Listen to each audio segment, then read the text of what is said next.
السلام علیکم ناظرین، میں وقاص عزیز. جنہوں نے ابھی تک چینل کو سبسکرائب نہیں کیا لازمی سبسکرائب کریں اور اس ویلاگ کا پہلا منٹ لازمی سنیے گا. باقی باتیں بعد میں ہوں گی. بات کرتے ہیں اعظم سماتی صاحب نے جو دو اداروں کے سینئر افسران ہیں ان کا نام لیا، اور اس کے بعد پھر خان صاحب نے اپنی تقریر میں آتے ساتھ ہی، یعنی پہلے سے ٹارگیٹڈ تھے وہ کہ انہوں نے آتے ساتھ ہی ہٹ کرنا ہے DGI کو، ٹھیک ہے، اور ڈائریکٹ انہوں نے نام لیا. باقی جو کچھ کا وہ ایک الگ بات ہے، لیکن میں یہ سوچنے پر مجبور ہوا کہ وہ اپنے آپ کو لیڈر کہتے ہیں. لیڈر تو نیلسن منڈیلا تھے،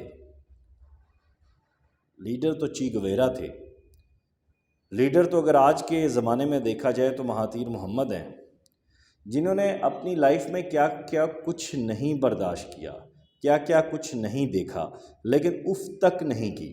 آپ ظلم، جبر، استبداد کی بات کرتے ہیں خان صاحب، تو جن کو آپ آج برا بھلا کہہ رہے ہیں، کل کو آپ ان کو ہی اچھا کہہ رہے تھے اور انہی کی انگلی کو کھڑا کر رہے تھے. یہی کنٹینر تھا، یہی تقریریں تھیں، یہی سرد موسم تھا، اور آپ نے جس طرح آج ملکی معیشت کا بیڑا غرق کیا ہے، اسی طرح آپ نے 2014 میں بھی کیا تھا. 2014 سے لے کر 2022 تک کا یہ جو سفر ہے، یہ میں دیکھ رہا ہوں. 2014 کا کنٹینر کا جو سفر تھا، فرق اتنا تھا کہ میں اس وقت ایک TV چینل سے وابستہ تھا اور میں نے تمام جلسوں کی لائیو کوریج کی تھی. اور آج فرق اتنا ہے کہ میں لبرٹی چوک میں لاہور میں جو میرے صحافی دوست موجود ہیں ان سے لمحہ بلمحہ نہ صرف خبر لے رہا ہوں بلکہ TV سکرینز کی موجودگی میں بھی سب کچھ دیکھ رہا ہوں، اور جو سورسز ہیں وہ بھی بتا رہے ہیں کہ بیک ڈور کس کی کنیکٹیوٹی ہو رہی ہے اور کس کی نہیں ہو رہی. شیخ رشید صاحب کے ساتھ جو سلوک روا رکھا گیا، اور اس کے بعد پھر آج رانا ثناء اللہ صاحب نے بھی کہا کہ شیخ رشید صاحب نے یہ کہا ہے کہ اگر مجھے گرفتار کیا تو معاملہ صرف تشدد تک رکھنا. یہ وفاقی وزیر داخلہ رانا ثناء اللہ کہہ رہے ہیں، کوئی اور نہیں کہہ رہا. شیخ رشید صاحب بڑے سیزنڈ سیاستدان ہیں، اور کچھ بھی اس ملک میں ہو سکتا ہے. میں کسی کے بارے میں بھی کچھ بھی نہیں کہہ سکتا. ہاں یہ ضرور کہوں گا کہ جس طرح اداروں کو ملائن کیا گیا، میرے نزدیک سب سے پہلے پاکستان ہے. خان صاحب کا یہ کہنا ہے. اگر آپ کے نزدیک سب سے پہلے پاکستان ہے تو DGISI اور DGISPR جب آ کر ارشد شریف کے حوالے سے پریس بریفنگ کرتے ہیں اور اس میں DGI خود پہلی دفعہ سامنے آیا، یعنی انہوں نے پاکستان کی سلامتی اور پاکستان میں سے جڑے ہر معاملے اور ہر پاکستانی کی سلامتی کو مقدم جانا، اور انہوں نے انویسٹیگیشنز کو سامنے رکھا، اور اس میں انہوں نے مطالبہ کیا کہ ARY کے جو چیف ہیں سلمان، انہیں جو ہے وہ لانا پڑے گا. اس کے ساتھ دیگر بھی ساری باتیں، میں اس میں نہیں جاتا کیونکہ بات وہاں سے اب آگے آ چکی ہے. اگلے دن سینیٹر اعظم سماتی صاحب آ کر نام لیتے ہیں، اور آج پھر آپ کنٹینر میں کھڑے ہو کر ڈائریکٹ للکار رہے ہیں. لیڈر کی جو سوچ ہے وہ ہم نے ذوالفقار علی بھٹو کی صورت میں دیکھی، ہم نے قائد اعظم محمد علی جناح کی صورت میں دیکھی، ہم نے محترمہ فاطمہ جناح کی صورت میں دیکھی، ہم نے لیاقت علی خان صاحب کی صورت میں دیکھی، جنہوں نے اس ملک کو ایک ویژن دیا، عوام کو ایک ویژن دیا، ایک سوچ دی. خان صاحب نے کس کا ویژن دیا؟ تشدد کا. خان صاحب نے کس کا ویژن دیا؟ عدم برداشت کا. خان صاحب نے کس کا ویژن دیا؟ کھینچ لو، مار دو، پکڑ لو، شور ڈال دو. خان صاحب نے کس کا ویژن دیا کہ اگر میں نہیں ہوں تو پھر اس کا مطلب ہے پاکستان ہی نہیں ہے. نعوذ باللہ. خان صاحب آپ کے اس لانگ مارچ کا کیا امپیکٹ کریٹ ہوگا؟ خورشید ندیم اپنے آج کے کالم میں یہ حوالہ دیتے ہیں اور یہ بات کرتے ہیں کہ اب مارشل لا لگ جانا چاہیے. پاکستانی عوام کی بات یہاں پہ آتی ہے. میں ایک آئی اوپنر کے طور پر یہ بات کرنے جا رہا ہوں کہ مجھے سوسائٹی میں آج بھی لوگ لیفٹ اور رائٹ کی سیاست پہ بحث کرتے دکھائی دیتے ہیں. کوئی بھی شخص اس بارے میں بات نہیں کر رہا کہ پاکستان کدھر ہے، ہم کدھر ہیں، ہمارا مستقبل کدھر ہے.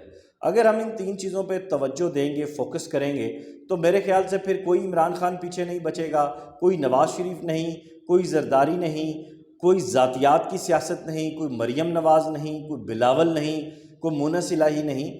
فالٹ نہ خان صاحب میں ہے نہ ان لوگوں میں، فالٹ ہم میں ہے. اب خان صاحب کے اس لانگ مارچ کی وجہ سے آپ کا ملکی معیشت کا آج جو انڈیکس ہے کراچی کا، وہ ایک تو ڈاؤن ہوا. اس کے بعد پھر اگلے 2 دن، آج میں نے مختلف بائکیا والوں کے ساتھ سفر کیا، سب پٹ رہے تھے کہ جناب کنٹینر لگ چکے ہیں، ہماری دیہڑیاں گھروں کے کرائے، بجلی کے بل، بچوں کے اسکول کی فیسیں، یوٹیلیٹی بل سب آ چکے ہیں سروں پہ۔ میری یہ باتیں شاید آپ کو بری لگیں گی، آپ یہ سمجھتے ہیں کہ شاید میں خان صاحب کی مخالفت میں بات کر رہا ہوں یا کسی کی حمایت میں بات کر رہا ہوں، نہیں، میں ایک عام پاکستانی کی حمایت میں بات کر رہا ہوں۔ خان صاحب بغیر کسی پلان کے، بغیر کسی ویژن کے، بغیر کسی رزلٹ کے آپ ایک اتنا بڑا آپ نے ہنگامہ کھڑا کر دیا ہے۔ کیا اگر الیکشن کی ڈیٹ اناؤنس ہو جاتی ہے تو کیا آپ سمجھتے ہیں کہ الیکشن جو ہے وہ ٹائم پہ ہو پائیں گے؟ کیا آپ سمجھتے ہیں کہ آپ الیکشن جیت پائیں گے؟ کیا جن قوتوں کو آج آپ للکار رہے ہیں اور آپ سمجھتے ہیں کہ وہ موجود ہیں، ان کی موجودگی میں آپ کچھ کر پائیں گے؟ خان صاحب سسٹم ٹھیک کرنے کی ضرورت ہے۔ آپ نے سسٹم ٹھیک کیا اپنے دور اقتدار میں؟ اگر آپ نے سسٹم ٹھیک کیا ہوتا تو آج آپ کو یہ دن نہ دیکھنے پڑتے۔